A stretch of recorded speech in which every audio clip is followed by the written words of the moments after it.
একটি আন্দোলন কাঁপিয়ে দিচ্ছে মোদির হিন্দুত্ববাদী সরকারের ক্ষমতার মসনদ। শিক্ষার্থীদের ওপর দমন পীড়ন সহিংসতাও চলছে ঠিক একই কায়দায়। শিক্ষার্থীদের কোণঠাসা করতে ইন্টারনেট বন্ধ করার মতো স্পর্শকাতর পদক্ষেপও নিয়েছিল বিজেপি সরকার। সোমবার শিক্ষার্থীদের সংসদ পদযাত্রায় শিক্ষার্থীদের ওপর পুলিশি আক্রমণের পর দাবানলের মতো দেশের ভেতরেই ছড়িয়ে পড়েছে আন্দোলন। ছাত্রদের ওপর হামলার ঘটনায় মঙ্গলবার নরেন্দ্র মোদির বাংলোর সামনে ধর্নায় বসেন বিরোধী কংগ্রেস দলনেতা রাহুল এবং প্রিয়াঙ্কা গান্ধী। দুই ভাই বোনকে আটক করে শেষ পর্যন্ত ছেড়ে দিতে বাধ্য হয়েছে মোদি সরকার।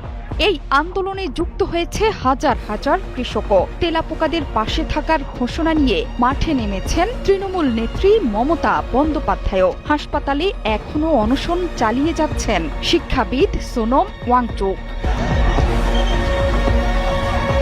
যন্তর-মন্তর থেকে এক চুলো নড়তে নারাজ ককরোচ জনতা পার্টি। বুধবার সকাল থেকেই সেখানে বাড়তে থাকে ছাত্রদের ভিড়। তাদের দাবি একটাই, কেন্দ্রীয় শিক্ষামন্ত্রী ধর্মেন্দ্র প্রধানের পদত্যাগ।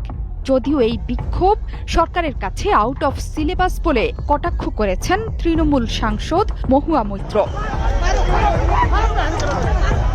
নিট কেলেঙ্কারির ঘটনায় শুরু হওয়া একটি অনলাইন আন্দোলন এখন দেশের বাইরেও ছড়িয়ে পড়ছে। আন্দোলনের দাবানল ছড়িয়ে পড়েছে নিউ ইয়র্ক থেকে লন্ডনে। ওয়াংচুকের সমর্থনে বিক্ষোভ হয়েছে এই দুই শহরে। শুধু নিউ ইয়র্ক বা সান হোসেতে নয়, লন্ডন এবং ডাবলিনেও একইভাবে হয়েছে বিক্ষোভ। প্রশ্ন ফাঁসের প্রতিবাদে সোমবার সিজেপির সংসদ অভিযানকে কেন্দ্র করে উত্তপ্ত হয়ে উঠেছিল দিল্লি। পুলিশের লাঠি কাঁদানে গ্যাসের বাধা কাটিয়ে সোমবার দুপুরে সংসদ ভবনের কাছে পৌঁছে গিয়েছিল বিক্ষোভকারীরা। তবে শেষ পর্যন্ত সংসদে পৌঁছাতে পারেননি তারা। সিজেপি এবং বিরোধী নেতৃত্বের অভিযোগ, শান্তিপূর্ণ আন্দোলনে দমনমূলক আচরণ করেছে পুলিশ। সেই আচরণের প্রতিবাদে মঙ্গলবার পথে নামেন রাহুল প্রিয়াঙ্কা গান্ধীরা। এরপর মোদির বাসভবনে কংগ্রেসের বিক্ষোভ, রাহুলদের আটককাণ্ড, রাতে পুলিশকে লক্ষ্য করে যন্তর মন্তরে ইট পাথর ছোড়ার অভিযোগকে কেন্দ্র করে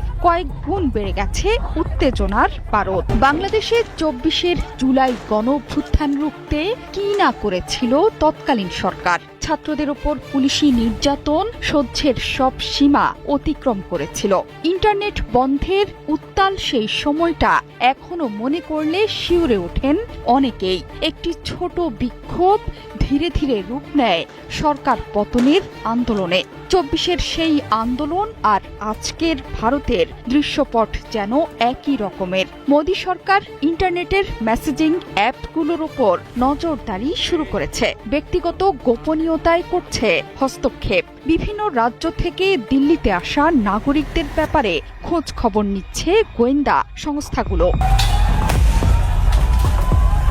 বর্তমানে সেখানেই অবস্থান করছেন শেখ হাসিনা।